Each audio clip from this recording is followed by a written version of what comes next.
ખેર સીધું ને સટમાં આગળ વાત કરવી છે સાયકલની।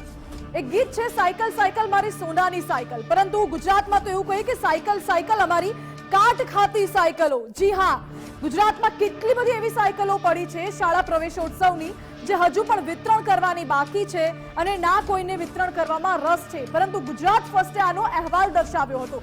રાજ્યના કયા કયા ભાગમાં કેટલી સાયકલો વિતરણ કરવાની બાકી છે તે અહેવાલ દર્શાવ્યો અને ત્યારબાદ થોડું ઘણું તંત્ર જાગ્યું હોય તેવું લાગે છે, કારણ કે મહેસાણામાં કાટ લાગતા તંત્રને હવે સાયકલ યાદ આવી છે।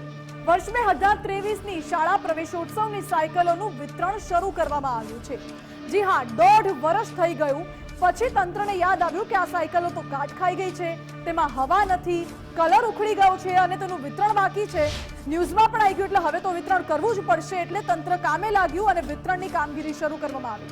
એ પણ આ દ્રશ્યો આપ જુઓ, જ્યારે સાયકલોનું વિતરણ કરાયું ત્યારે આ તમામ સાયકલો જે ગ્રાઉન્ડમાં પડી હતી આ સાયકલો ચાલી શકે તેવી પરિસ્થિતિમાં નથી। ચેન ઉતરી ગઈ છે, કલર ઉખડી ગયા છે, કાટ ખાઈ ગઈ છે, ટાયરમાં હવા નથી અને આ સાયકલોને ઉંચકીને બાળકો ટ્રકમાં ભરી રહ્યા છે। જી હા, આ બાળકો જે લાભાર્થીઓ પણ હોઈ શકે છે, આ એ જ બાળકો પાસે સાયકલો મજૂરોની જેમ ઉપાડવામાં આવે છે।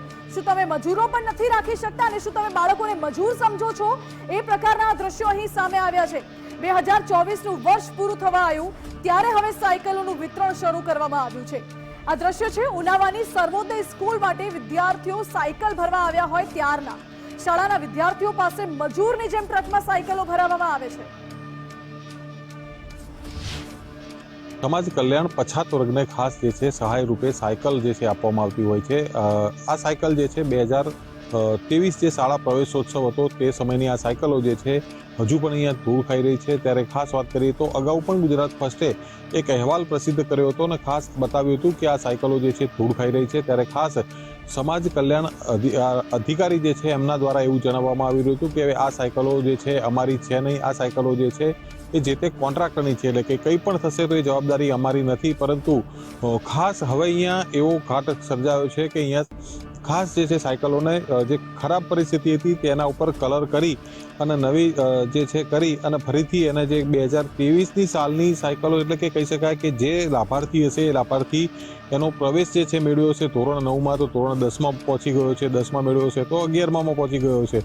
એટલે સવાલ અહીંયા થઈ રહ્યો છે કે ગુજરાત સરકાર દ્વારા આ પ્રકારની સહાય જે છે વિદ્યાર્થીઓને આપવામાં આવતી હોય છે, પરંતુ શું કામ આટલી ઉદાસીનતા જે છે અહીંયા દાખવવામાં આવી રહી છે? શું કરવા જે કહી શકાય 2023ની સાલની સાયકલો 2024નું વર્ષ પૂરું થવા આવ્યું, એટલે કે 2 વર્ષ પૂર્ણ થયા છતાં પણ એક કોઈ ટેકનિકલ ખામીના કારણે સાયકલો જે છે ધૂળ ખાઈ રહી છે અને અત્યારે એને કલર કરી અને ભંગાર જેવી હાલતમાં થઈ ગયેલી સાયકલો જે છે એ ખાસ વિદ્યાર્થીઓને જે છે સહાય રૂપે આપવામાં આવે છે। એટલે કહી શકાય કે અહીંયા ગંભીર બેદરકારી સામે આવી રહી છે। ત્યારે કેમેરામાં એવા દ્રશ્યો પણ કેદ થયા છે કે જે શાળાના શિક્ષકો જે છે અહીંયા આવે છે અને આવી અને વિદ્યાર્થીઓ પાસેથી સાયકલો ઉપડાવી અને જે કંઈ ટ્રક કે કોઈ બીજા વાહન લઈને આવ્યા હોય છે એની અંદર મૂકવરાવે છે। એટલે કે મજૂરી જેવું કામ જે છે પણ બાળકોને કરાવવામાં આવતું હોય એવા દ્રશ્યો પણ કેમેરામાં કેદ થયા છે। ત્યારે ખાસ કહી શકાય કે જે સરકારની લાલિયાવાડીનો અને અહીંના સ્થાનિક અધિકારી સાથે જે કંઈ પણ આમાં જવાબદાર હોય એમનો જે કહી શકાય કે ગંભીર બેદરકારી અહીંયા સામે આવી રહી છે।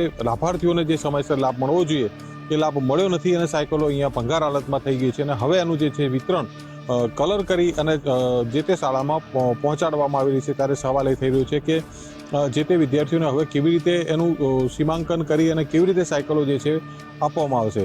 મુકેશ જોશી, ગુજરાત ફર્સ્ટ, મહેસાણા।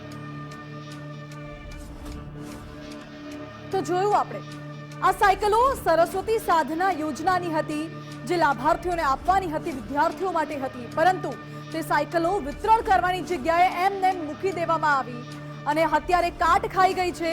આ સાયકલોનું કશું જ બચ્યું નથી। ત્યારે સાયકલોને કલર કરીને ફરી એકવાર વિદ્યાર્થીઓને આપવાના પ્રયત્નો કે પછી કહો કે દેખાડો કરવામાં આવી રહ્યો છે। લાગે છે કે તંત્રને દેખાડો કરવામાં રસ છે, પરંતુ મહત્વનું એ છે કે એકાદ વાર બી જો અગર તંત્ર આ બાબતને ગંભીરતાથી લે અને આ સાયકલોનું વિતરણ કરવામાં આવે ને ખરેખર લાભાર્થીઓ સુધી સરકારની યોજનાઓનો લાભ પહોંચે તો આપણું રાજ્ય કે આપણું શહેર કેટલું સુંદર, કેટલું સરસ થઈ શકે છે તે વિચારવા જેવું છે। સીધું અને સટમાં અત્યારે બસ આટલું જ। આવા જ મુદ્દાઓ સાથે ફરી મળીશું। અત્યારે મને રજા આપો। નમસ્કાર।